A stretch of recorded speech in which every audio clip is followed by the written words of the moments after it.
Hello बच्चों, आपका हमारे YouTube चैनल हिंदी वाणी में स्वागत है। आज हम पढ़ेंगे कक्षा 9वीं की पाठ्यपुस्तक क्षितिज का पाठ 6 प्रेमचंद के फटे जूते। इस पाठ के लेखक हरिशंकर परसाई हैं। प्रस्तुत पाठ में लेखक ने एक ओर प्रेमचंद के व्यक्तित्व की सादगी और दूसरी ओर आज के समाज में फैली दिखावे की प्रवृत्ति पर प्रकाश डाला है।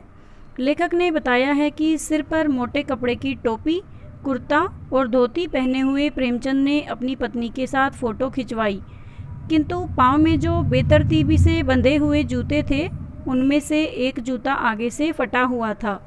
फोटोग्राफर ने तो क्लिक करके अपना काम पूरा कर दिया होगा, किंतु प्रेमचंद जी अपने दर्द की गहराई से निकलकर जिस मुस्कान को होठों तक लाना चाहते थे वह बीच में ही रह गई होगी। प्रेमचंद के फटे जूतों वाली फ़ोटो को देखकर लेखक चिंता में पड़ गया।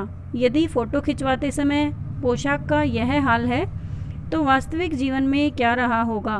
किंतु फिर ख्याल आया कि प्रेमचंद जी बाहर और भीतर की पोशाकें अलग अलग रखने वाले आदमी नहीं थे। उनकी पोशाक दोनों जगह पर एक समान ही रही होगी।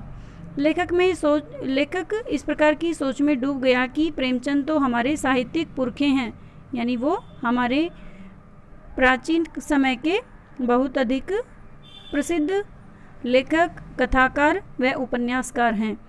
फिर भी उन्हें अपने फटे जूतों का जरा भी एहसास नहीं है। उनके चेहरे पर बड़ी बेपरवाही और आत्मविश्वास है। किंतु आश्चर्य की बात तो यह है कि उस समय प्रेमचंद के चेहरे पर व्यंग्य भरी हंसी थी। लेखक सोचता है कि प्रेमचंद ने फ़ोटो खिंचवाने से मना क्यों नहीं कर दिया। फिर लगा कि शायद उनकी पत्नी का आग्रह होगा। लेखक प्रेमचंद के दुख को लेकर बहुत दुखी हुआ। वह रोना चाहता था, किंतु उसे प्रेमचंद की आंखों का दर्द भरा व्यंग्य रोक देता है। लेखक सोचता है कि लोग फ़ोटो खिंचवाने के लिए कपड़े, जूते तो क्या बीवी तक मांग लेते हैं। फिर प्रेमचंद ने ऐसा क्यों नहीं किया। आजकल तो लोग इत्र लगाकर फ़ोटो खिंचवाते हैं ताकि फ़ोटो में से भी सुगंध आए। यानी कोई भी व्यक्ति यदि फ़ोटो खिंचवाने जाता है तो वह अच्छे से अच्छे कपड़े पहनता है, चाहे उसे किसी से मांगने ही क्यों न पड़े। गंदे व्यक्तियों की फ़ोटो खुशबूदार होती है। लेखक को प्रेमचंद का फटा जूता देखकर बड़ी ग्लानि होती है।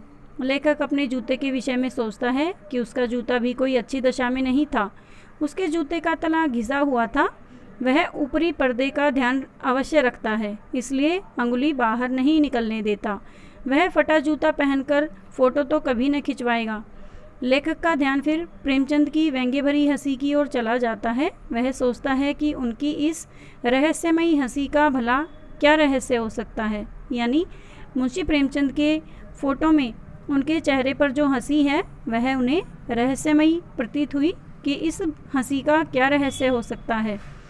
क्या कोई हादसा हो गया, या फिर कोई होरी मर गया, अथवा हल्कू का खेत नीलगाय चर गई, या फिर गीसू का बेटा माधो अपनी पत्नी का कफन बेचकर शराब पी गया।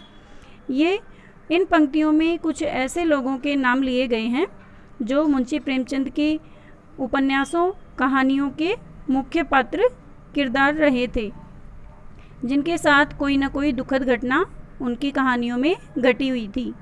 लेखक को फिर याद आ गया कि कुंभन दास का जूता भी तो फतेहपुर सिकरी आने जाने में घिस गया था। कुंभन दास के बारे में यह माना जाता है कि कुंभन दास कृष्ण भक्त कवि था। वह अष्टछाप कवियों में से सर्वप्रमुख था। वह बादशाह अकबर के बुलाने पर फतेहपुर सिकरी गया था तथा उसने अपने आने के और वापस जाने के अनुभव का वर्णन इन पंक्तियों के माध्यम से किया है। आवत जात पनैया घिस गई, बिसर गयो हरि नाम। यानी आने जाने में उनके जूते थे वो घिस गए, और जो उनके मन में भगवान का नाम था, भगवान का जो ध्यान था, वह भी भूल गया। लेखक को फिर बोध हुआ कि शायद प्रेमचंद जीवन भर किसी कठोर वस्तु को ठोकर मारते रहे होंगे। वे रास्ते में खड़े टीले से बचने की अपेक्षा उस पर जूते की ठोकर मारते रहे होंगे। वे समझौता नहीं कर सकते थे। जैसे गोदान का होरी नेम धर्म नहीं छोड़ सका, वैसे ही प्रेमचंद भी आजीवन नेम धर्म नहीं छोड़ सके। मुंशी प्रेमचंद का प्रसिद्ध गोदान उपन्यास है। उपन्यास का नाम गोदान है।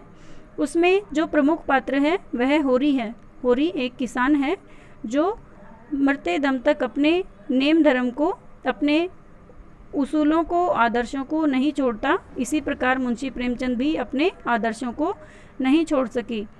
यह उनके लिए मुक्ति का साधन था।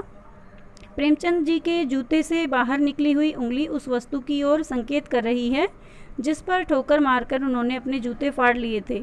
वे अब भी उन लोगों पर हंस रहे हैं जो अपनी अंगुली को ढकने की चिंता में तलवे घिसाए जा रहे हैं।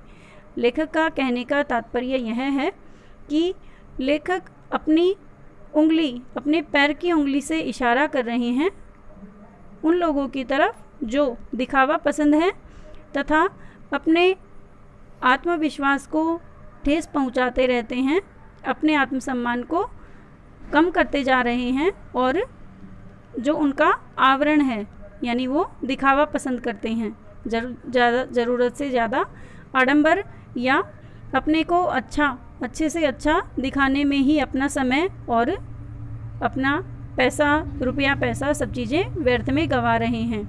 लेखक ने कम से कम अपना पाँव तो बचा लिया, परंतु लोग तो दिखावे के कारण अपने तलवे का नाश कर रहे हैं, यानी अपने आत्मविश्वास को नष्ट कर रहे हैं।